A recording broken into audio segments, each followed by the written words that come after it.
Re, tur viņi ir tie pedāļi, pīdarasi. BV jau ir atbraukuši, kādiem izveda. Aizveda. Cilvēcīgi varēja būt. Cilvēcīgi. Jūs viņus sitat. Mēs zinām, ka jūs viņus sitat. Ar ko tad tas ir labāk? Jūs! Tā ir vardarbība. Es neiešu prom no mašīnas.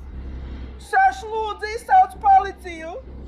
Krievijā ir sācies tas, par ko krievi tik ļoti mīlēja smieties un ņirgāties, komentējot mobilizācijas jautājumu Ukrainā. Krievijā ir sākusies vīriešu piespiedu mobilizācija karam pret Ukrainu. Jo īpaši tīklā parādījušās ziņas, ka Krievijas Penzā vīriešus sākuši aizturēt tieši uz ielām un vest uz kara komisariātiem. Par to šobrīd ziņo specializētie kanāli. Vietējos čatos iedzīvotāji masveidā raksta par reidiem, kā arī publicē fotogrāfijas un inventāru.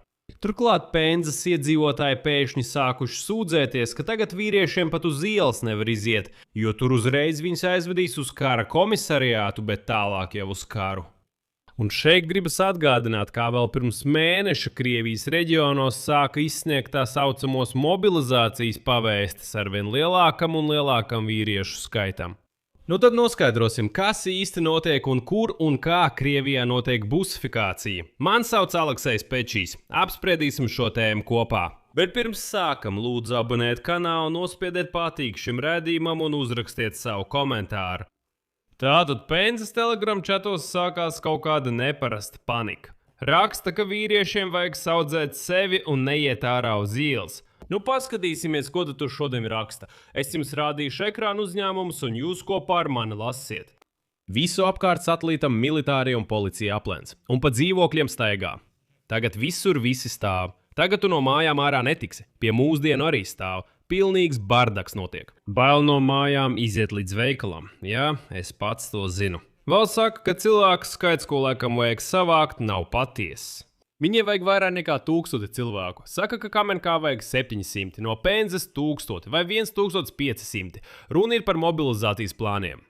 Brīdiniet savus vīriešus par Sīrska tiltu, lai tagad nebrauc tur. Ņem ārā no mašīnām, Radužneja 1. Stāv menti kopā ar kara komisariātu. Arī Biskaja braukā apkārt. Mikroautobus ar cilvēkiem militārā formā tika pamanīts pie veikala Skitkina. Biskaja 1G. Paldies par informāciju. Čaļi, ja kāds redz kaut ko līdzīgu pagalmā, pilsētā vai jebkur citur, uzreiz ziņojiet. Neļaujiet viens otram nonākt frontē. Ja iespējams fotografējiet mašīnas, un fotografējiet sejas. Uz Kiževatovi ielas 3 mašīnas aizved cilvēkus. Esiet uzmanīgi. Uzmanīgāk. Te jau ir oriģināla valoda. Un tālāk. Penza. Penza šuisists. Mētī braukā ar civilajām mašīnām meklējot vīriešus. Jā, totāla mobilizācija. Daškina tēvs teica, ka viņš tagad acīm redzot jau kaut kur ir devies. Kopumā, kā jūs saprotat, šāds noskaņojums šobrīd ir Penzā. Un acīm redzot, mobilizācija tiešām ir sākusies. Bet kas notiek? Krievijā ir sākusies tā pati piespiedu kārtība. Piespiedu mobilizācija, bet pagaidām to mēģina slēpt. Saskaņā ar aculiecinieku ziņojumiem, Krievijas Penzā pa pilsētu braukā militāristi ar mikroautobusiem, savāc vīriešus bez izšķirības un aizved uz kara komisariātu. Avoti ziņo, ka Penzas varas iestādēm un kara komisariātiem it kā uzdodas diennakts laikā savākt 1000 brīvprātīgo dalībai SVO. Krievijā šādas razīs sauc par brīvprātīgo vervēšanu. Tas ir tad, kad rūpnīcām tiek uzdots mobilizācijas plāns un rūpnīcas vai uzņēmuma vadība pati nosaka, kurš no darbiniekiem šomēnes kļūs par nākamo brīvprātīgo. Savukārt Penzas iedzīvotājiem rodas iespējas, ka ir sākusies liela mobilizācija. Rezultātā vīriešus atved uz kara komisariātiem, un tur viss beidzas ar brīvprātīgu līgumu parakstīšanu. Atkal jau pēdiņās. Un tagad internetā parādījās video pie kara komisariāta Skladskais ielā Penzā, kur sievas un mātes mēģina bloķēt mikroautobusu ar savāktajiem vīriešiem. Turklāt viņi sūdzās, ka kādam ir slikti, bet neatliekamo medicīnisko palīdzību, protams, neviens nav izsaucis. Sakiet, kāpēc gan neizsauc ātro palīdzību cilvēkam, kuram ir slikti? Nē, Vasja, es visu zinu! Lūdzu, pasakiet! Es domāju, ka viņi tūlīt piecelsies, un tad atbrauks no lielā. Ljoška, es tevi lūdzu, es par tevi lūdzu Dievu. Es zinu, Joška! Puiši, es tevi mīlu. Puiši! Nu, sakiet, vai visi brīvprātīgi parakstījāt līgumu? Jūs piespieda, sakiet! Jūs piespieda, jūs sitā! Brīvprātīgi vai nē? Vienkārši lūdzieties Dievu, nav jāraud. Viss. Neatstājiet, lūdzu, palieciet. Ļoška! Aizver durvis. Kāpēc nedodat 5 minūtes? Atpazīsiet, atvainojiet. Būtu pieticis. Varēja rīkoties cilvēcīgi! Jūs viņus notriecāt! Mēs zinām, ka jūs esat no mājokļu dienestā! Kas tad būtu labāk? Jūs!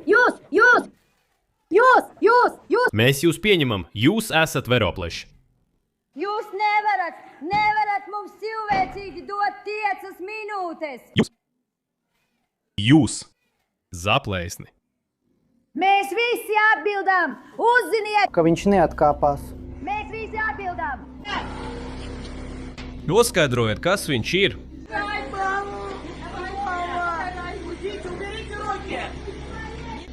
Kāpēc jūs mani aiztiekat? Tā ir vardarbība! Es neiešu prom no automašīnas! Jums tagad ir jāizsauc policija, jo meitene jums neļauj braukt tālāk! Saša, lūdzu, izsauc policiju. Es sasodīts, tūlīt uzrakstīšu aktu. Āklīd manī. Ja ne, tad izsauc, mēs paši izsauksim.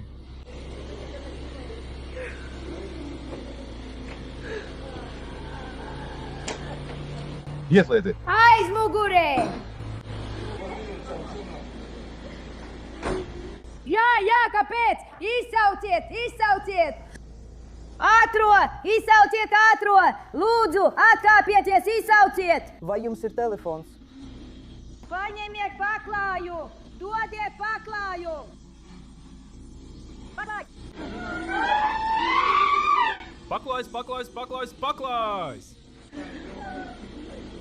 Paklājs! Atveriet mašīnu! Atveriet, viņa mirs.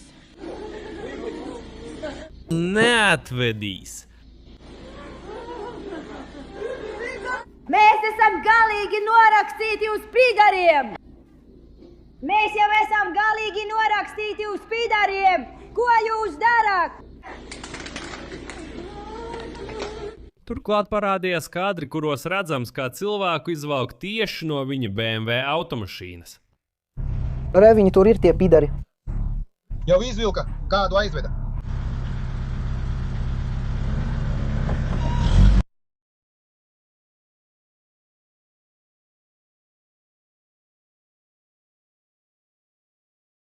Par reidiem ziņo ne tikai Penzā, bet arī citos apgabala apdzīvotajos punktos. Turklāt ķer ne tikai uz ielām, bet arī pa mājām. Lūk, kā raksta čatos, jau nāk arī pēc adresēm. Un, piemēram, ko viens otram izsūta Penzas iedzīvotāji. Paklausieties šo balss ziņu no viena no Penzas pilsētas čatiem. Nosūtiet visiem, lai visi būtu lietas kursā, kas notiek Kamenkā. Braukā arī melns mikroautobuss, tajā ir 7 cilvēki, arī savāc cilvēkus. Ir saņemta kvota, ka no Kamenkas jāizved 700 cilvēki. Viens pats šķiet ir sācis strādāt taksometrā pēc darba. Uz autolīgu. Kas tur vēl ir, Katja? Viena sieviete. Женщина одна. Vīrietis pienāk un hipnotizē. Īsāk sakot, Vīriešus. Viņi ņem visus. Paslēpos pie viņa, no rīta staigāja. Paslēpos uz vietas ne. Es nosūtīju video, bet tā ir pirmā daļa. Tas ir šonakt, kad aizveda 20 cilvēkus. Kāds gāja pēc piena, kādu paņēma no atkritumu tvertnes. Kādu no mājām aizveda, kādu izvilka no traktora, kādu no makšķevēšanas paņēma. 20 cilvēki. Kamienka. Kužņieckā, Penzā. Vēl kādu gan paņēma no lauka. Piebrauc, savāc un sit visus pēc kārtas. Sašpricē, liek parakstīt līgumus un viss. Šo video tur uzņēma advokāta, viena sieviete atsūtīja, viņa vēl atsūtīs, es vēl atsūtīšu. Viņa lūdz tiešām visiem izsūtīt, lai visi sekotu līdzi saviem vīriešiem.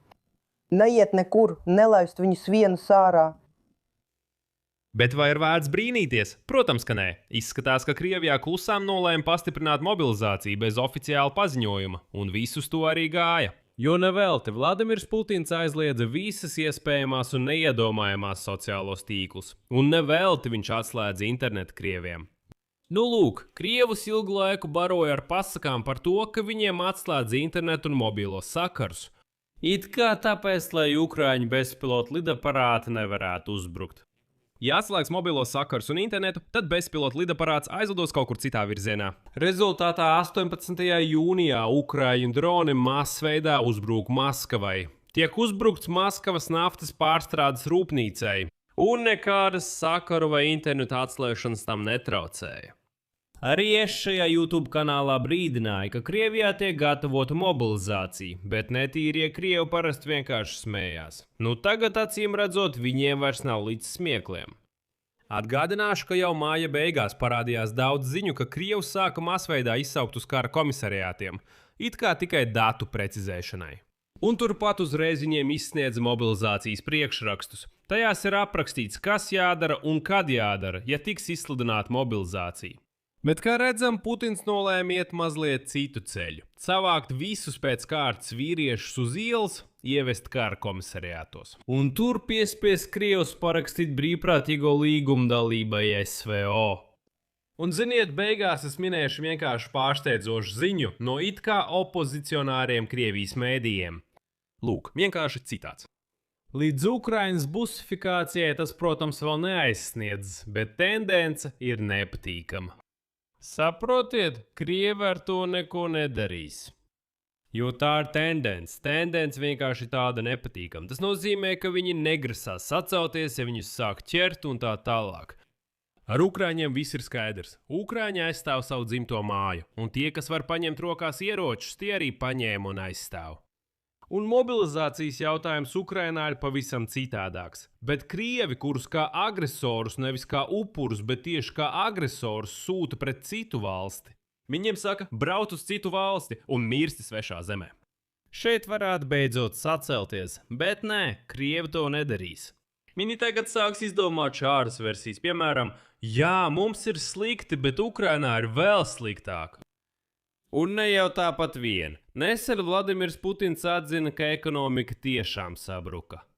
Ekonomika kļuva sliktāka, un uzreiz piebilda, bet tāda pati slikta ekonomika Eiropā jau ir daudzus gadus. Tā kā, jā, mūsu ekonomika kļuva sliktāka, bet kāram citam ir vēl sliktāka, tāpēc principā krievs ar to jau ir apmierināts. Un tagad vidējais krievs teiks, nu jā, pie mums arī sāka grūst busiņos, bet Ukrainā taču ir daudz sliktāk. Tāpēc var priecāties. Šeit es likšu daudz punktu. Jūsu viedokli, jūsu secinājumus rakstiet komentāros zem šī video. Abonējiet kanālu, nospiediet zvaniņu un neaizmirstiet ielikt patīk. Ar to viss, saudzējiet sevi. Visiem atā!